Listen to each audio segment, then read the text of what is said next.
Hey, what's going on, Who Dat Nation? Welcome to another edition of the State of the Saints podcast, where we talk New Orleans Saints. My name is TJ Jones. Thanks for checking out the podcast. I really do appreciate it. On this edition, we're going to be talking about defensive tackle Sheldon Rankins. Now, I'm pretty sure a lot of people in the Who Dat Nation know that Sheldon Rankins tore his Achilles in the divisional round of the playoffs last season against the Philadelphia Eagles. And in my opinion, I think he was really missed in an NFC Championship game. But now we have some good news because he returned to practice this week, and his teammates welcomed him with open arms with his trademark Sheldon Shimmy. And you all know that's the dance that he does after he sacks a quarterback. But Sheldon Rankins is back at practice, and that's great to know because Sheldon Rankins is a very important part of the Saints defense. He had his best statistical season. Last season, he had 40 tackles and 8 sacks. And you miss that type of production when it's not out there on the field. And once again, I think that because he wasn't out there, I think it affected the Saints defense in the NFC Championship game. And I feel like he probably would have made a couple plays in that game, and it probably would have catapulted the Saints to the Super Bowl. I mean, we never know. Sheldon Rankins, of course, we know about that strip fumble that he had on Juju Smith-Schuster in that very exciting game against the Pittsburgh Steelers last season. And Sheldon Rankins was really coming on as being one of the top defensive tackles in the National Football League. Now, even though he returned to practice, that does not mean that he is fully healthy. I mean, he still has a long way to go. I mean, he still has to rehab and everything like that. But to know that he's actually coming back, that is very, very positive. In my honest opinion, I think that he might return maybe probably the second half of the season, probably around week 6 or week 7. But the Saints did go out and get like some quality backups to replace him. I mean, they got Mario Edwards, a guy who played for the Oakland Raiders and the New York Football Giants.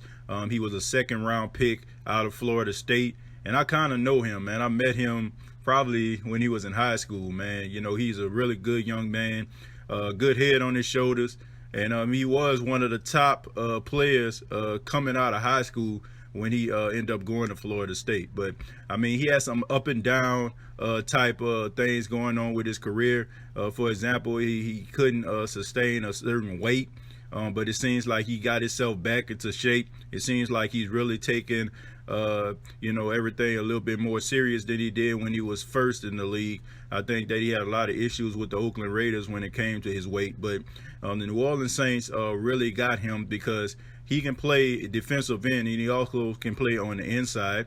So he is a short tackler, and I think that he is going to be an okay replacement for Sheldon Rankins. And also Malcolm Brown. Malcolm Brown, who the Saints got from the New England Patriots. He's coming off a Super Bowl victory. He's a 2-time Super Bowl champion.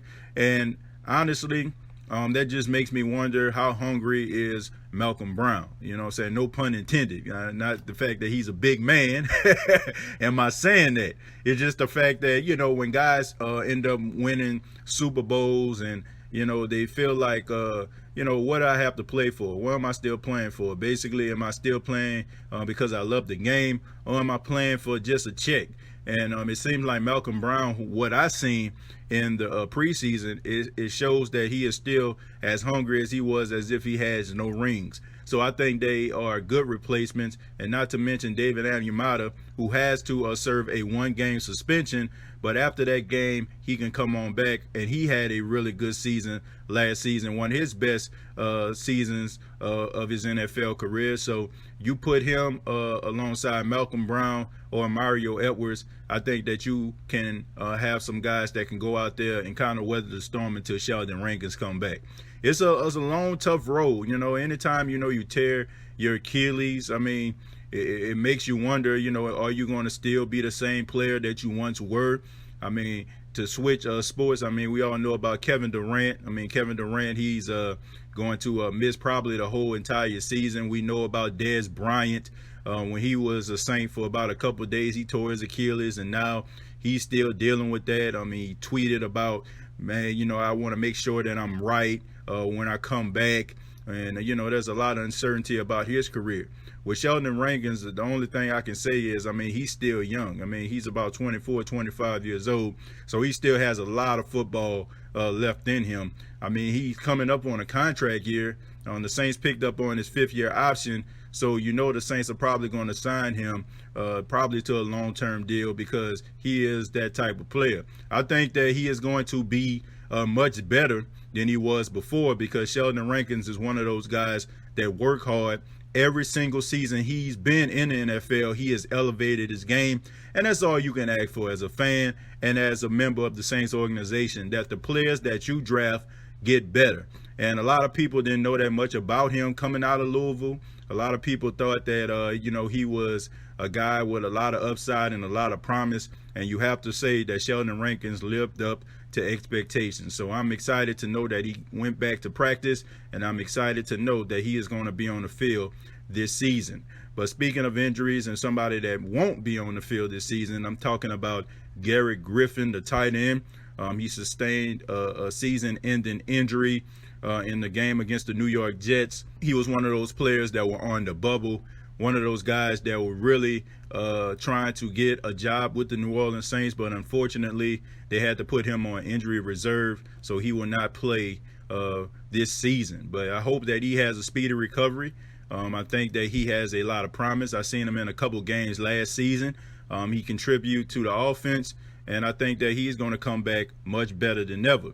But there's a lot of players out there that are still on the bubble, and I am going to do another podcast focusing on those guys leading up to the Week 4 preseason game, where it's do or die for a lot of guys.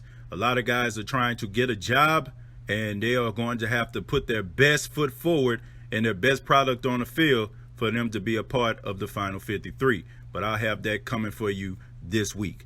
But this has been the State of the Saints podcast. Previous episodes are available on iTunes, Spotify, iHeartRadio.com, and please subscribe to the YouTube channel. And for those that don't know, we are doing a contest. Yes, the State of the Saints podcast is doing a contest. We're on the road to 2,000 subscribers, and if we get 2,000 subscribers by the beginning of Week 1, the first game of the NFL season, one subscriber will receive a State of the Saints podcast t-shirt courtesy of yours truly, TJ Jones. But once again, thank you for checking out the State of the Saints podcast. All I got to say is, who dat?